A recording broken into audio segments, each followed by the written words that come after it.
Hello, viewers. Welcome back on our channel. You are invincible. I hope you're taking good care of yourself. All of you are doing fantastic. Well, today's conversation is going to be magnetic because the dignity that we have today is a fantastic author. He's also a radio host and also a photographer. I'd like to share a few words about him.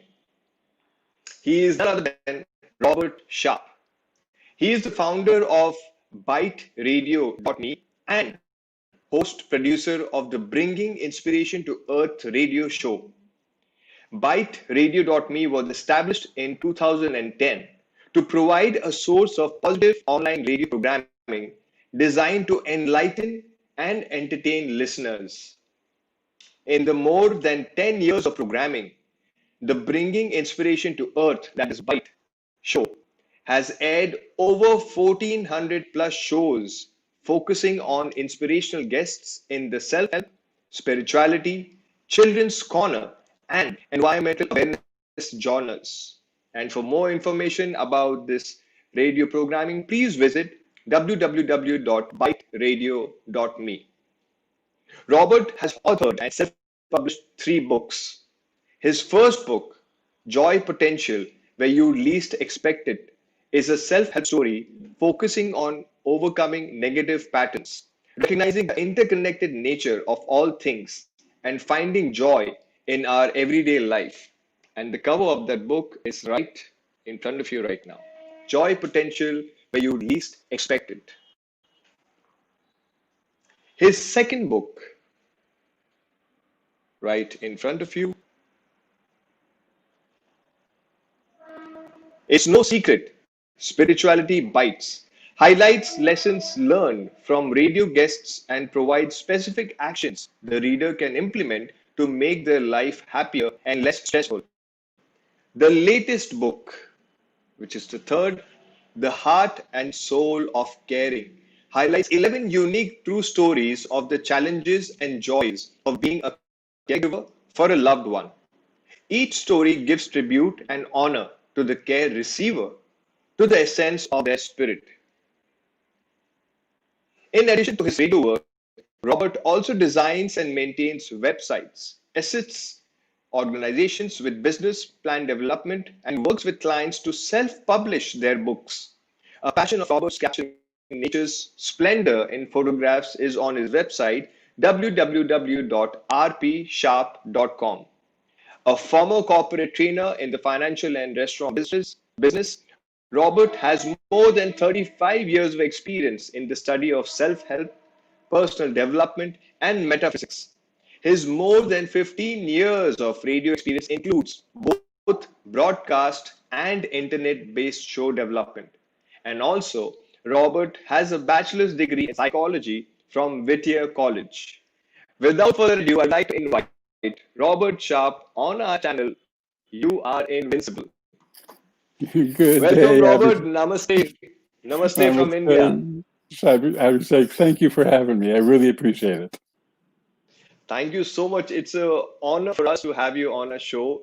And before we begin, I really want to say I have read your books, Joy Potential and Spirituality Bites, and I felt that joy potential through the characters. I don't want to go into the specifics because I want the viewers to buy the book and read it themselves. I felt they were talking to me in a sense as if it was my own life. And it is so beautifully written, and also Spirituality Bites, so practically written. I was flabbergasted. Seriously, thank you so much for writing these books. Well, thank you. You know, Joy Potential was written purposely for the reader to place themselves in the situation. I don't know if you noticed, but throughout the whole book, you never identify. I never identified the person as male or female or even a name. So, and that was on Correct. purpose. It made it difficult, but that was on purpose so that people, if they read something, they can say, "Oh, yes, these are thoughts that I've had," and so this applies to me. So that was intentional. I'm glad that you felt that because energy to karma is really much right in that stage of development and wonder and sometimes anxiousness. Kind of pop in. So, but it's to forge forward without fear. Absolutely. And to believe in the possibilities that exist around us. Exactly, exactly. There are just so many. You just have to be open to them and follow them. Exactly. Like you have so beautifully shared to believe in your intuition and be aware and alert. Exactly, very much so. So, and in spirituality bites, spirituality, it was supposed to be like a two meanings. First of all, that it bites that can sometimes be very sharp. In the lessons that we Right. learn, but also for the acronym for the bringing inspiration to earth. And those are things that people have taught me, things that I have learned and put into practice that have helped me. So I wanted to make sure that Right. I let people know, pretty much what I've done and allow them to make changes as well. Right. Yeah, exactly. I mean, when I was reading Spirituality Bites, so wonderfully you have mentioned how the radio guests and the personalities influenced you to expand Right. your own horizon and how you were able to sync within your own self and go forward in life and utilize those experiences which you had during those radio interviews. Yeah, yeah, and see, to me, that's been the blessing of this project that I didn't anticipate. I mean, I knew that I wanted to get information out to people and to the listeners, but I didn't really expect it to have that profound an impact on me. That all of the things that I would learn, that I would incorporate, and the my ability to help others. When someone comes to me now with an issue, maybe of a bipolar family member, do I have anybody that I can send them toward for information? And I have that now. So it's very empowering, and then I'm sure that you have the same experience. As you talk to people, you learn, and it just Yes. makes you stronger as far as a resource. I totally agree with you. I mean, trust me, in the last 3.5 months, I've been fortunate to have conversations with over 15 dignitaries like you. And it has just helped me to broaden my horizon, the perception towards life, because there's so many experiences they all share, and being able to read their books as well. And it just Hmm. has opened me up in terms of the sky. The sky is so expansive, and it has actually changed me a lot as a person for the good, and as you rightly say, for the higher good that we all need to Right, have. The first thing that we need to think, is it for my higher good or not? right. So I'm honestly, I feel really fortunate. And you being on a show has, seriously, I don't have many words to express this, but I really feel a lot of privilege and honor that today I'm having this conversation with you. I was really excited after I read your books that, wow, I'm going to have a great time. Oh, great. Thank you. I was very excited from my first I heard about your show. So it's mutual. Thank you so much. So wonderful. Let's start with our Okay. conversation. I would like to ask you the first question. Hmm. What was the motivation behind starting ByteRadio.me in 2010, that is bringing inspiration to Earth? Well, first of all, I had some experience in radio, conventional, broadcast radio, but it was behind the scenes. I was marketing and the producer and the technical person behind the scenes. So, in the few occasions that I was called in to substitute to be on air, um, I did it reluctantly because this is something I hadn't done. And then when I heard myself, I was like, oh my God, I can't do this. I'm never going to go on air again. And then in 2010, that the broadcast stuff had stopped, and this new internet podcasting thing had started. And I mean, in 2010, it was still pretty new. Yeah, I thought I want to go ahead and get out positive images. I want to get people on my show, and the bringing inspiration to earth title was actually something from probably 15, 20 years ago.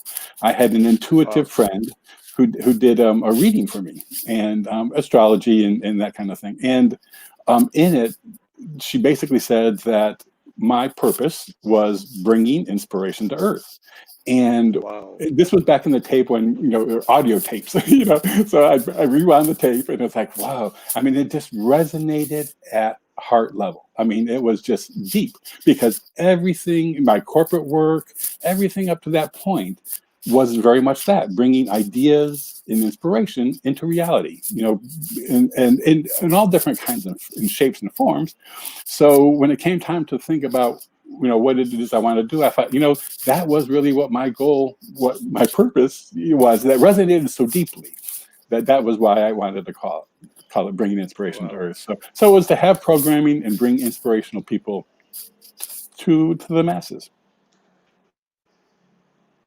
I'm so glad you started it. I'm so glad that your intuitive friend gave you a Me heads up too. nearly 15 years back. Me too. That doesn't happen Wonderful. often, but Yeah, I agree. But you were so attuned to that calling that you took up that possibility as a character in Joy Potential also just opens up. When Mary had emailed it to him, and initially, he did not give weightage. But later on, when John told him that why not just go back, it might be a beautiful possibility for you. You might learn and give back the same way. That's what you did in your real life. exactly, very much so. And even in that book, there was it was autobiographical. I mean, it was about, they say, write what you know. So, I mean, it was what I was doing at that time. And, and the book really does focus on overcoming negativity. And I was well trained in negativity. So overcoming that was a big life goal. Right, right. Wonderful. So I'll ask you the next question. The name of your show, Bringing Inspiration to Earth. What context is the show based on? If you can share with the viewers, what exactly when you say you bring inspiration to Earth?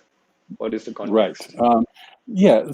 So the first of all, the idea of inspiration, the ability to move people into action through word or deed.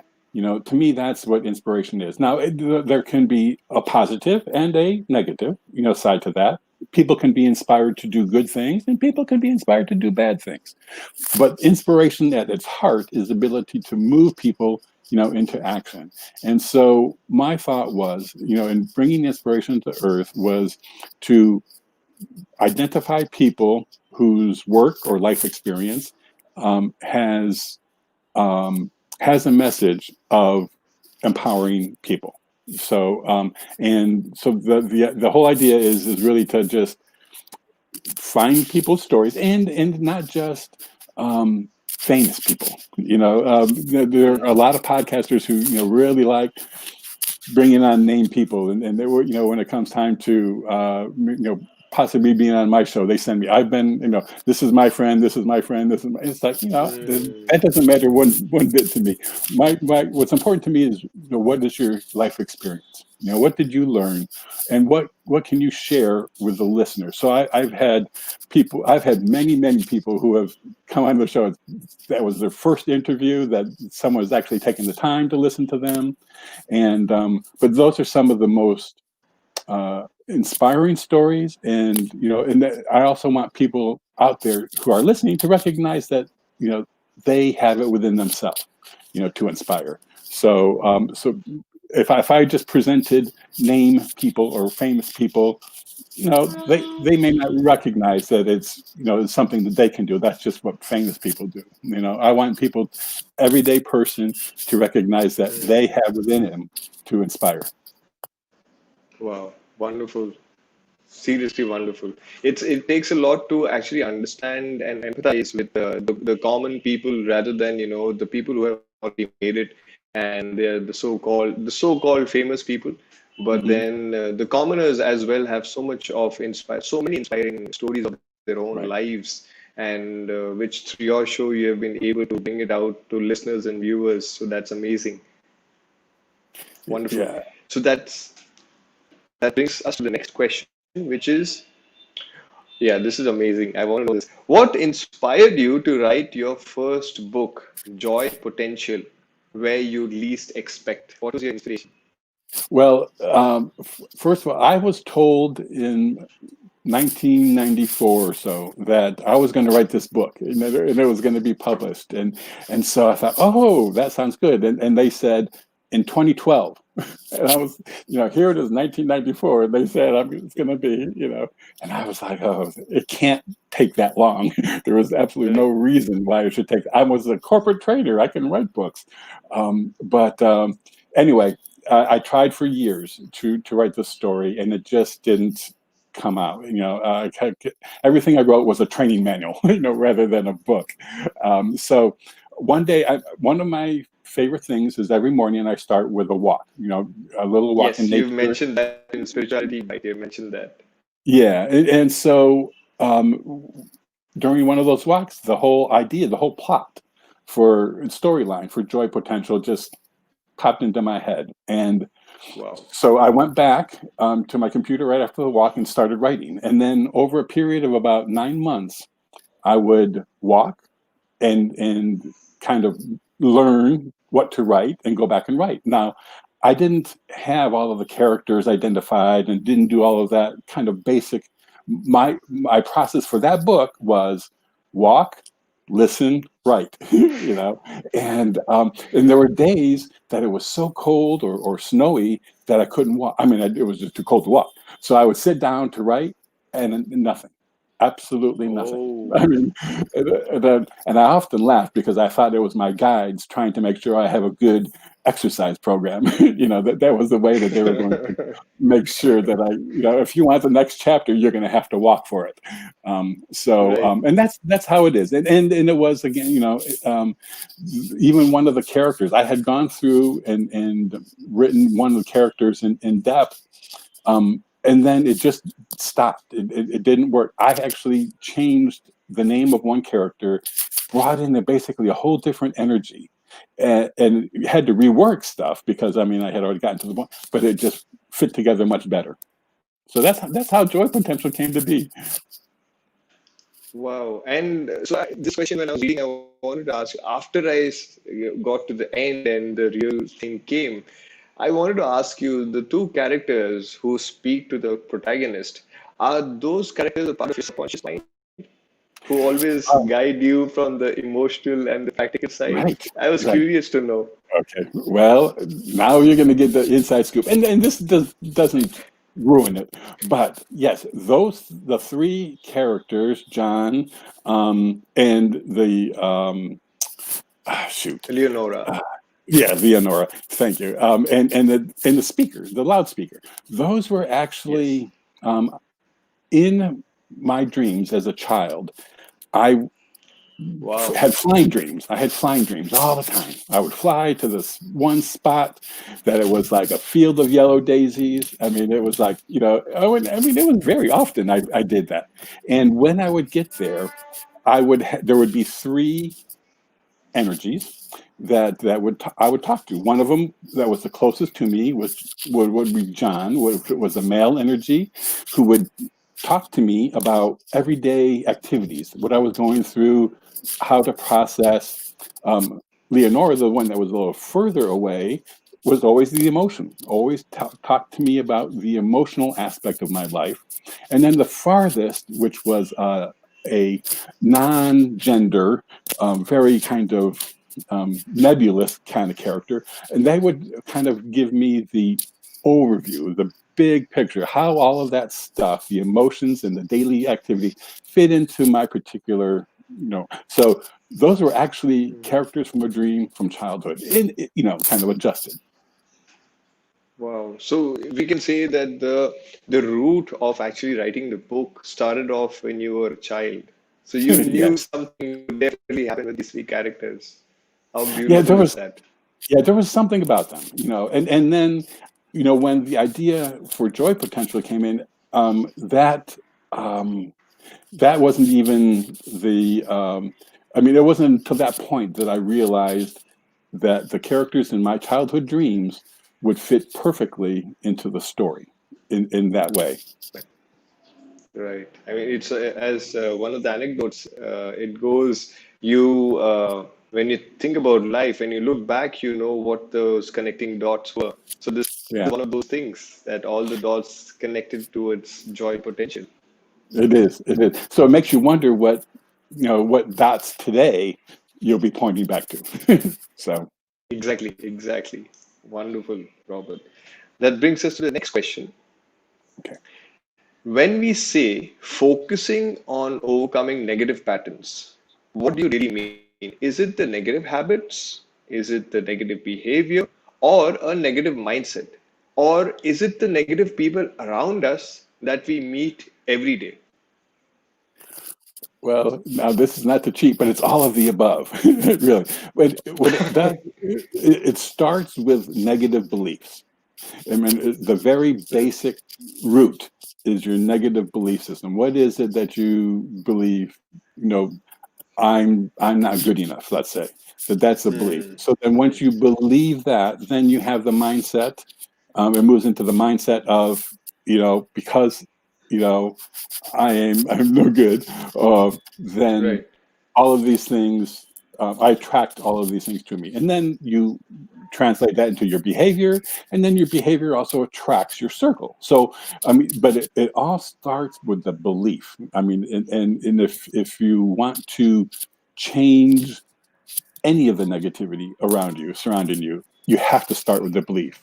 And that can be a very challenging thing because so many of our beliefs are instilled in us in childhood. I mean, and Hmm. some of them are very long term kinds of beliefs that we supported throughout the years, and undoing them can be a challenge. But that's where it has to occur.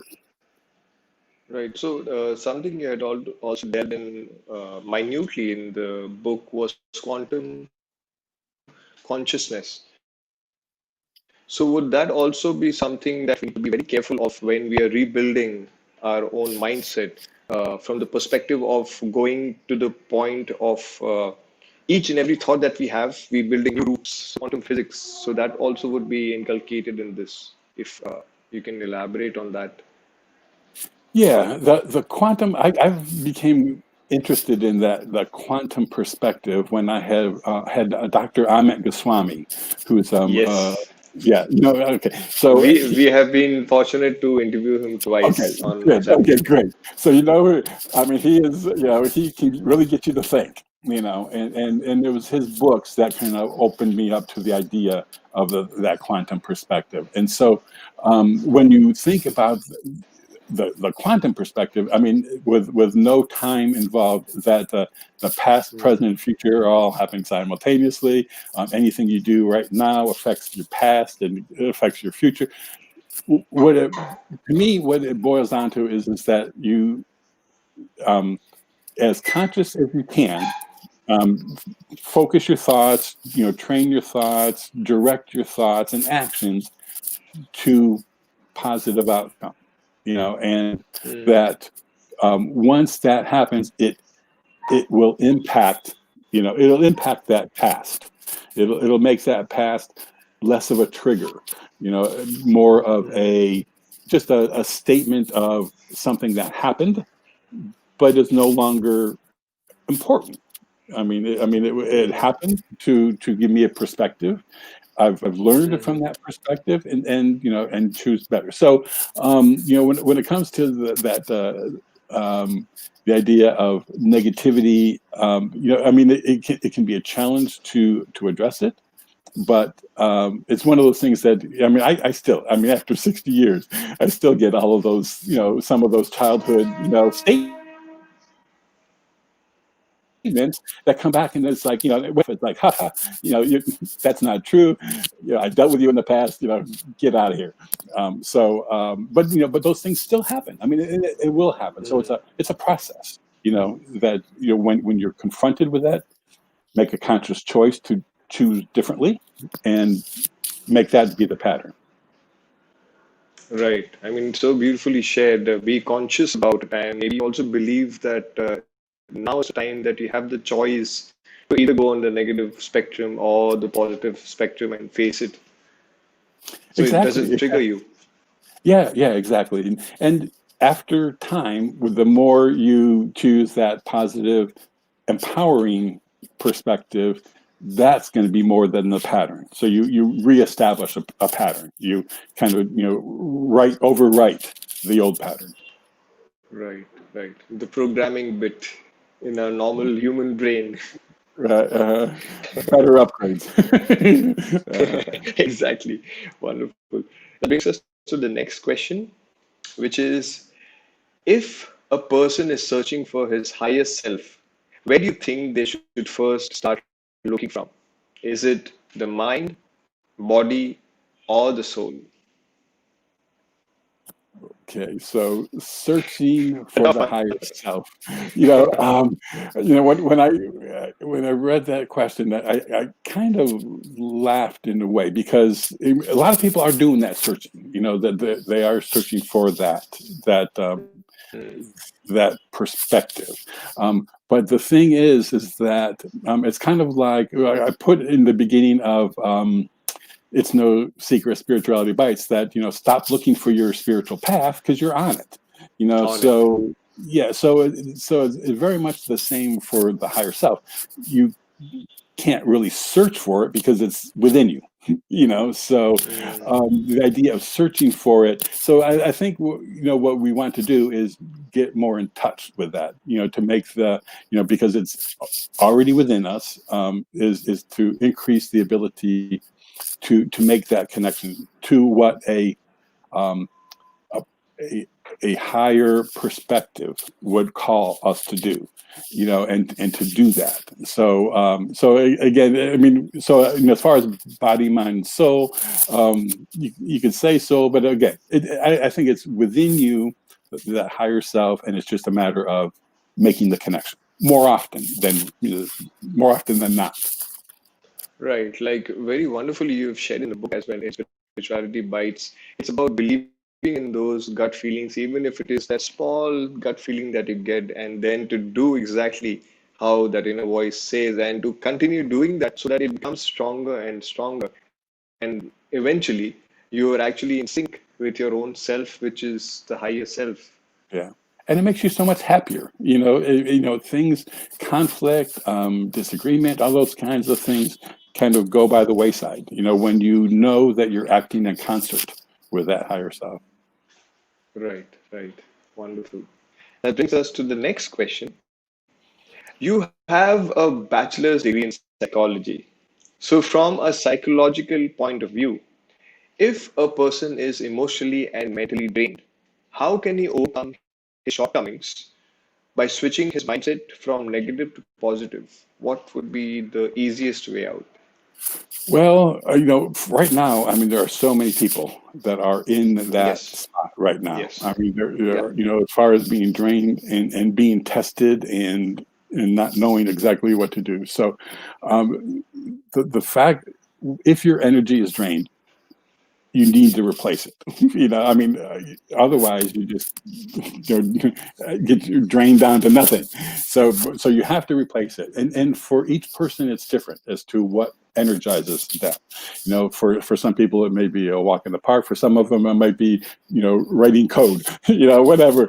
right. But there are just so many different things. So the idea is to replenish the energy, and again, how one does that is individual, but that's basically what has to happen first, and it has to be given a priority. The thing we sometimes neglect, because it doesn't seem important. Like, for example, revitalizing myself, or even silence. Being in silence. Some people think that if Mm, you're in silence, you're doing nothing. And yeah, if you're not doing anything, then what good are you're you? wasting time. Yeah, Yeah. you're wasting time, exactly. And so those things, for some people, they just don't put a priority. They don't recognize the importance of it. So it's not only revitalizing your energy, but recognizing how important it is to your living, to your quality of living, that be the case, and that it's not a waste. It's not being Mm. selfish. It's just being smart and being empowering. True. And we need to take those regular breaks in whichever manner, so that we can reconnect to our own self. As you rightly said, for each one of us, it would be different. For somebody, it would be going to the park, somebody coding, somebody listening to music, painting, exercising. But that, or even being silent and just looking out towards the sky. Even that Right. could be rewiring your own self to your own higher self. Exactly. It's so, Yeah, you know, exactly. so, You know, and yeah, and just recognize the importance of it. You know, and you know, 'cause so many people, especially now, are very focused on helping others.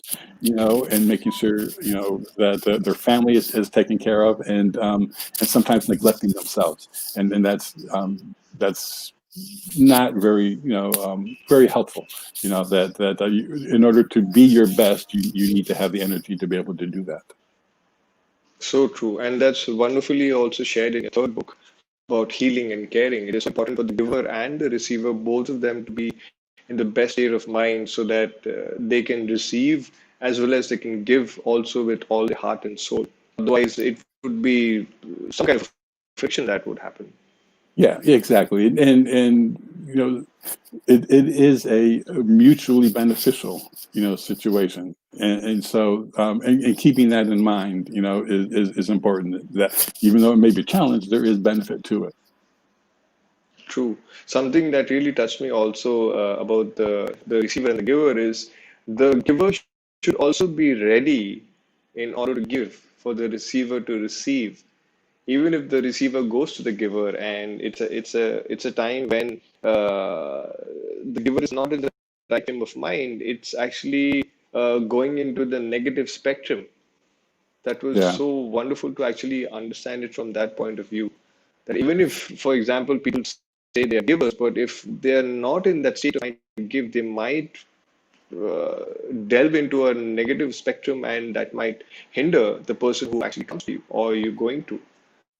yeah, exactly. Yeah, and it has to be, that because if you are in that, if the giver is in that negative mindset, it, it, it it's not. I mean, it's not healthy for either person. The giver feels maybe resentment, and then the receiver maybe guilt, or some kind of shyness about getting some help that they need, in the book, a couple of stories, the receiver of care often was someone who was a provider, and then the tables switched and had to be Right. receiver, and for some people that's a very difficult transition. Situation, yes. Yes. It's the in a more simplistic terms that the viewers might understand, it's the ego that starts to play at that point of time. How am I supposed to be in the situation and not going with the flow? Exactly. Yeah, very much so. Yeah. And once you get that ego out of the way, um, you focus more on the compassion that's involved in both. Yes, yes, yes. Wonderful. That brings us to the next question, which is how does one become inspirational? It's quite a simple one for you. I know. No, I'm going to tell you a funny thing. I'm working right now on a nature guidance deck with pictures of Okay. my photos with Yes. inspirational messages, and I've got like 50 plus topics. Wow. Going through all of them, I went down to get everyone done. The last one I did was inspiration, and I Okay. just and I just laughed. I thought, here I am. I have done a show for 11 years on inspiration, and I have to say this Exactly. is the last. Um, but but what's interesting about inspiration is, as I mentioned earlier in the show, it's the ability to get someone to act, and you can get someone to act in a positive or negative. You can be a positive influence or a negative influence. The To be inspirational, you basically have to start with identifying what it is that your message, what's the content of your message? What is it that you feel passionate about, that you want to convey to others? You want to get them to understand and maybe agree with, or join the the view or the action of that. So it's getting understanding what the message is, and then it's the communication of it. So you have a passionate message with content, and then your ability to communicate it. And so it takes both of those components to be inspirational. Right. So and again, it can be in the positive and negative, but it's the idea of having a message and communicating it effectively to get people to act. Right. I So feel when your mind and heart is clear that you want to uplift the spirit of the other, whether it's one person or many, I feel that itself is a point of reference that would be inspiring for someone. Even I mean, I'm talking from your point of view, because you're so empathetic and you're so kind-hearted. That itself is a means to inspire and encourage, because the words that you would come from you, it would be from your higher self. yeah, I try. I have my moments, but but it's true. Yeah, it is true. And like you say, it's your words and your actions that is what you want to and that's what I want to communicate. And when I do shows, and I'm happy that that is picked up, but that's just like my message. So and whether or not someone is inspired is their personal you know journey. Whether or not Yes. what I believe in, or what I say or how I say it, whether or not that is consistent with their beliefs, um, then that makes a big difference. If it's consistent with their beliefs and it supports their beliefs, they're more likely to be inspired to take their beliefs and now do something more, do something about it. If it's in conflict with your beliefs, they're not going to be inspired to do anything. Maybe to turn the channel, but that would be so. It really takes the message, the method of communication, and then the receptivity of the person to be able to be inspired. True. And whether they're in that spectrum of receiving or not in the right sense, whether they have blocked Right? they have barriers. Exactly. Yeah, and there's uh, often when we think of inspiration, we think about inspiring others. The one thing also I want people to keep in mind is to be inspired. Is to be open to messages from others that uplift me. Like for me, I want to be open to that, and I want to seek out um, examples that will uplift me. That will kind of inspire me. So there. I mean, um, it's one of these cases where you can be inspirational, but it's also look to be inspired, because once you're inspired, then that opens up a whole cadre of possibilities, of what you can do with that inspiration. So it's really kind of opening the door to inspiration opens you up to possibilities. Yes, yes, so true. Talking about the doors that you also mentioned in the book, there are so many doors. I mean, it's all about us walking through that door and going on the other side and keep moving ahead. And talking about doors and dreams, this is very incidental. Maybe about 3 weeks back, I had this dream where there were innumerable number of doors, and I was supposed to, I don't know how, but why, how and why, I don't know. There were three doors that I was supposed to open. That's what my at that Okay. moment is I can recollect. And I have so many doors around me, and there were two doors right next to me. I opened those, and I had an option to open the third door, which is like hardly 6 feet away from me. And I was like, no, I don't want to open that. There was this door which is right in front of me that would have been maybe 30 meters away from me. And this is while I'm sleeping. This is the dream that I so vividly Okay. remember it. I can actually see it while I'm sharing with you. And through that door, it was open this much maybe. And I could see something beautiful out there. And I could sense there's something on the lines of a golden color. And that was Hmm. really attracting me. And though it was far, and I also had limited time, I believe that I have to open the doors in a limited time period. But I rushed, ran towards that door. I opened it, and when I opened it, I see sand dunes which are made of gold, and I'm rolling over them. And then I see a flying horse. I don't know It wasn't a unicorn, but it had these beautiful wings and was just a majestic horse, white in color, and it was just mesmerizing. I fall and then I get up and I'm flying along with the horse, and that was a dream. And I'm Um, still trying to figure out what this dream means, but I can only, like, after reading your book and talking about dreams and opening doors, I just feel maybe the universe is telling me that I just have to keep opening the doors till the time where I will open one door, which would be taking me towards my destiny or my dream, and that will fulfill the reason why I took birth in this span of time. yeah, Probably that's what I yeah. feel.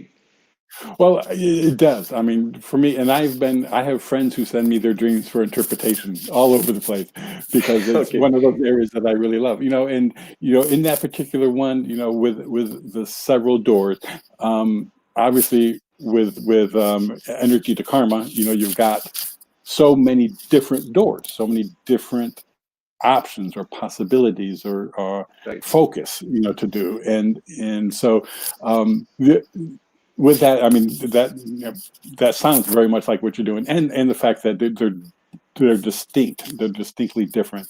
The idea of those being close to you, opportunities that are closer to you, right in the now, and then that the dune and the Pegasus flying, that's the long term. That's very much the long term, and then right, as far as flight, that's just there's such a freeing, and I'm sure when you're on the horse flying that you sense the freedom. right. So my thought would be that that would be the point where energy to karma has the ability to soar in many different ways, and the fact that it's dunes, underneath it. I mean, it doesn't matter what the landscape is, it Right. doesn't matter, that it's, I Exactly. mean, it could be plain, but you're going to, fly above it. So, yeah. Wow. That's an amazing interpretation. Thank you so much, Robert, for that insight. That makes a lot of sense. And just keep in mind, when you said that you felt like you had time limit to do that. Yes. To me, that's just recognizing that, like I said in that one book, when opportunities knock, you have to walk through it. Otherwise, Yes. the door Yes. They'll closes. come and So, go.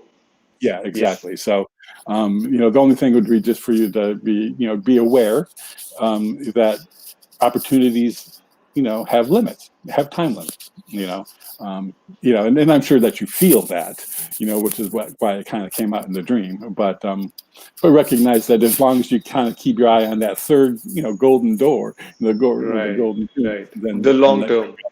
yeah, yeah. Yeah. There's That's a few doors in between, but that's okay. right, right. But thank you so much for interpretation of this. It does now make a lot of sense, especially the golden. So the life is moving in the right direction. You just have to keep going ahead and keep Right. looking at the opportunities which are right around Exactly. you. Exactly. Yeah. Right. And something else also which really touched me when I was reading your book was very beautifully you had shared that you have met so many people who say, uh, this is what we do and this is it. But what you shared about was they come from that frame of mind which is lacking in their own life, and they expertise in that one particular subject, and they start to believe that this is how life needs to be lived, especially when we speak about religion. And you've also shared it's nothing against any religion or per se Right. anything, but even the philosophers, even the so-called the learned people, when they start saying, okay, this is the way you need to do. But that is something which I relate to so much in the last couple of years, that it cannot be a dogmatic way of looking at life, that if this is it, you have to live it this way. Why not keep it open? Why not, like my father very beautifully tells me, that even if you think you know everything, you don't know everything. There's a universe Right. beyond that you even understand. And he always asks me to keep my cup half full, so that there is information coming my way and I'm open. So when I read that in your book, I really connected to it, because even you get irritated when such people arrive in your uh, periphery, and you're like, you can't. Would you Right. like to share something on that? yeah. It is important.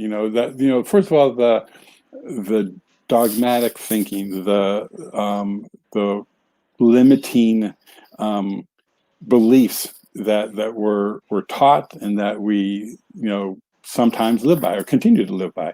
Um, those really take away from your happiness. They don't allow for um, synchronicity, for chance, for something better. And many times, some of those things that we're taught were handed down, from generation to generation. Generations to Yeah, generation. Yes. yeah. And the I think where we sometimes miss the boat is recognizing that with each generation, things change, consciousness changes, and that with that, so should our our beliefs. When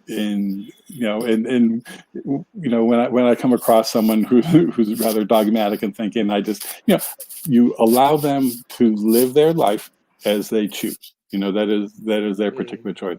But for me, once I recognize that there is much more beyond what I'm being told, then I'm open to, like you said, your father talked about having it half full. Allow yourself to have that openness, availability to fill your cup with new ideas, with new beliefs, with true. new ways of acting. Yeah. So, yeah, and one of them, I talk about experts, that experts are good, and that, it's nice to get advice from people, but ultimately make your own decision, that Mm, don't allow yourself to be um, dictated, your actions or your beliefs to be dictated by another.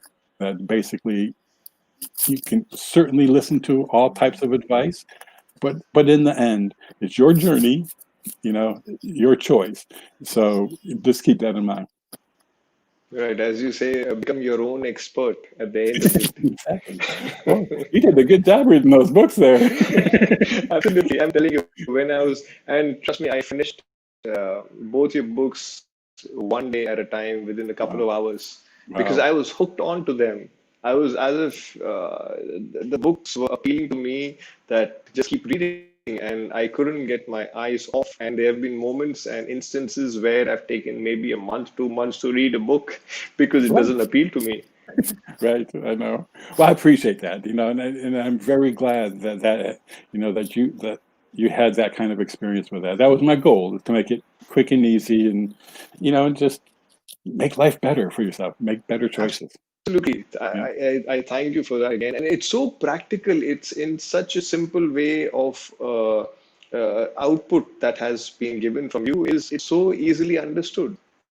No, thanks. It's not like you're thinking about like, okay, for 5 minutes you think, oh, what the hell happened? What hit me right now? But it's like, okay, Really. even the toughest of things which the so-called experts talk about, the same thing you have shared in such a beautiful way in through an example. And I was like, oh, I read this somewhere, but it was too complicated. But this is way too simple to understand. Right. Well, to me the most important thing is to be able to take the information and apply it to your life. To be able to, and I enjoy books that do that. I like learning a topic, but then also, how does this apply to me? How do I make my life better by this information? And so, and that was, and those actions in that book are actions that I took, right after learning these things, and people can easily modify them to whatever, their personal choices. But I mean, it was an idea to spur thought and how to apply, what I learned. Absolutely. I mean, for me, the neurons went everywhere possible in my brain when I was reading. I was like, wow, there's Good. so much of beautiful information right here that I have to finish. I have to Thank read. you. And trust me, I'm going to go through them again in a few weeks because, as you rightly said, that generation after generation, our beliefs change. And we ourselves, as human beings, what we are today, tomorrow, we again regenerate, our cells renew themselves. So I want to see and read your books again so that I'm able to grasp something more whatever I was able to do in the last few days. So I want to grasp more after reading your books again in maybe a couple of days for sure. Yeah, Because well, it's always a good refresher. I mean, you get the ideas, then you live life, a little bit, and then you go back and think, oh yeah, this was a perfect example of that, or this was a way what I could have done, or I'm going to remember this for next time. Yeah, right, right. Wonderful. I'm actually enjoying this conversation, Robert. I mean, seriously, it's a blast having a conversation with you. And just to remind the viewers, we are speaking with Robert Sharpe, who's from US of A, and he is an amazing author, has written beautiful 3 books. He's also a radio host and also an avid photographer. Wonderful. So, thank you. Robert, that brings us to the next question, which would be the last for this session for today. I'm sure we'll have many more sessions. So, this question is, what is the role of a team and co-creative effort towards a goal attainment? What is the role Yeah. of a team, or a person can do it by himself or herself?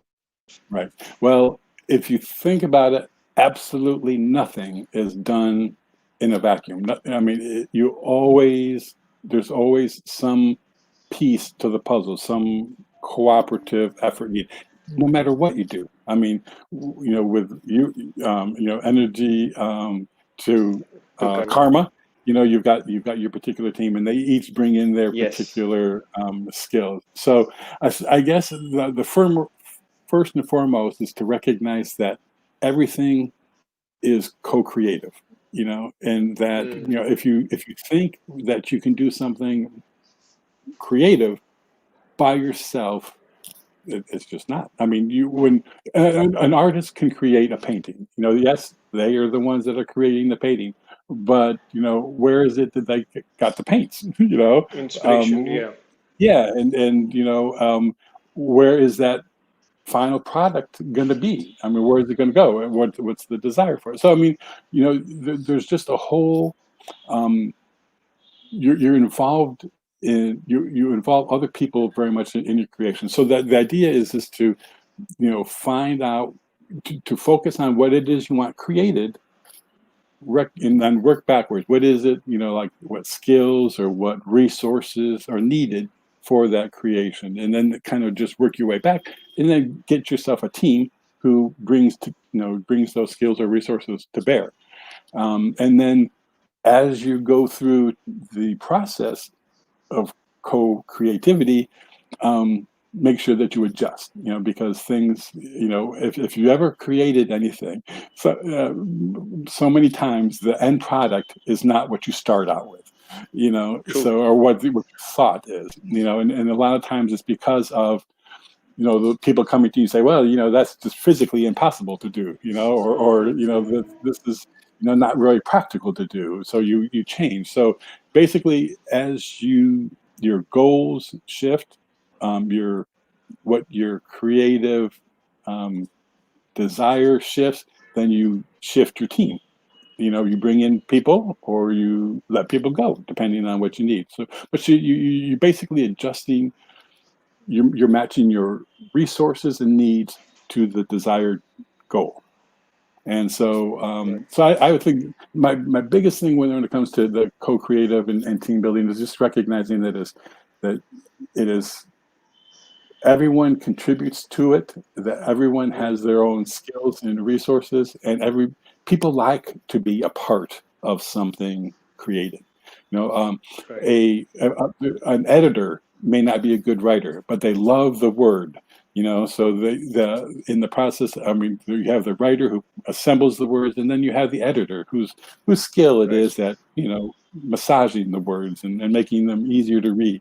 So, but you both have love of the word, but together, the book then gets published and out to the masses. Right.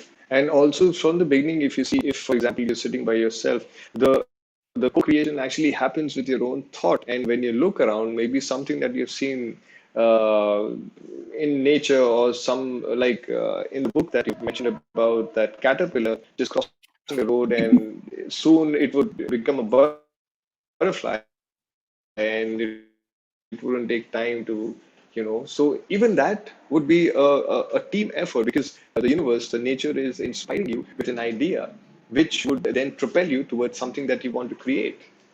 Exactly. Yeah, very much so. I love that caterpillar story too. That one was one of those Yeah. nature lessons that came to me right at the time I needed to it. I mean, I felt like that caterpillar crawling across the asphalt road, Yeah, very slowly, exactly. you know, and on the heat of it, but then keeping in mind that that transformation into the butterfly going through the chrysalis is that process of struggle and transformation.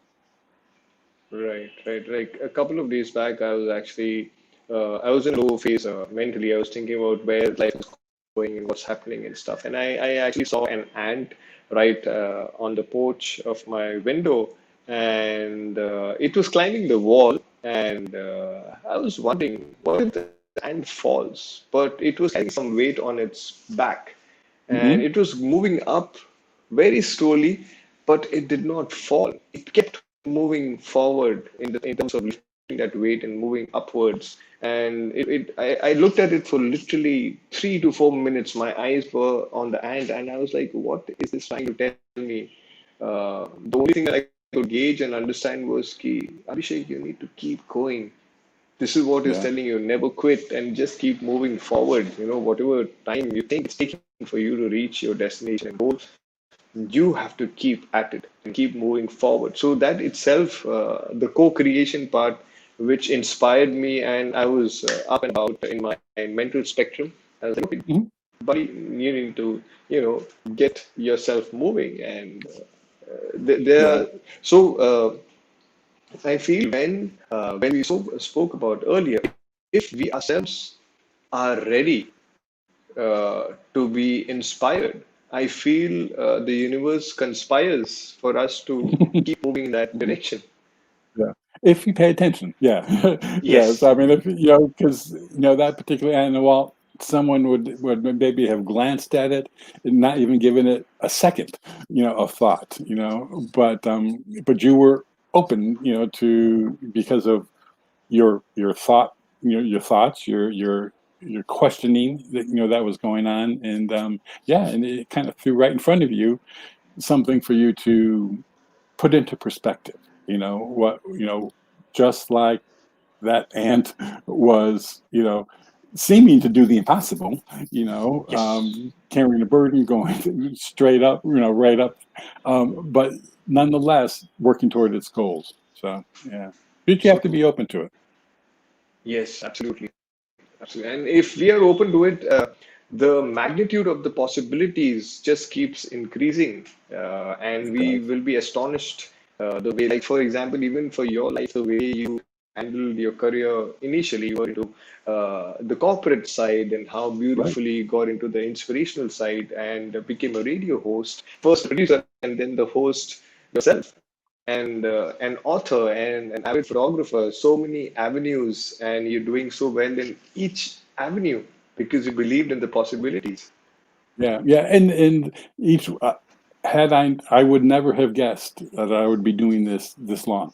When I first started it, um, my first thoughts were I didn't want to do it because I didn't want to hear my voice, and then my next thought was is that who would want to listen to that, and then the voice that I got was like get out of your way and just do it. If it Mhm. works, great. If it doesn't, fine. It's that's just at least try that. And 11 Right. years later, it's a Wow. work. Mhm. Absolutely. And it's working wonders. So, which of the avenues you like the best, or which gives you the joy and inspiration? Is it writing? Is it being the radio host? Or is it clicking beautiful pictures? Or something else it gives you that, Well, propelling you, okay, let's do this.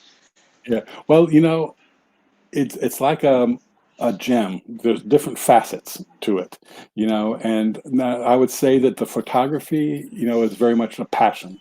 That's something that is, um, I just love connecting with nature, and I have been one of my friends calls me a bird whisperer because I mean, birds just pose sometimes for the photos.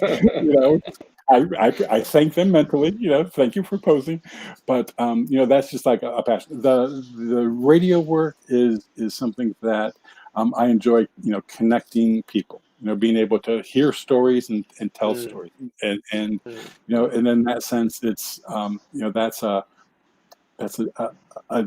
different kind of pleasure is derived from that. So in writing, you know, I've got a couple other things in the, you know, in the works, but they're, you know, but they're that's a whole different it's just a different energy. I mean, you know, so where writing is like an expression of myself, photography is capturing things, you know, and then the radio is the sharing of expression.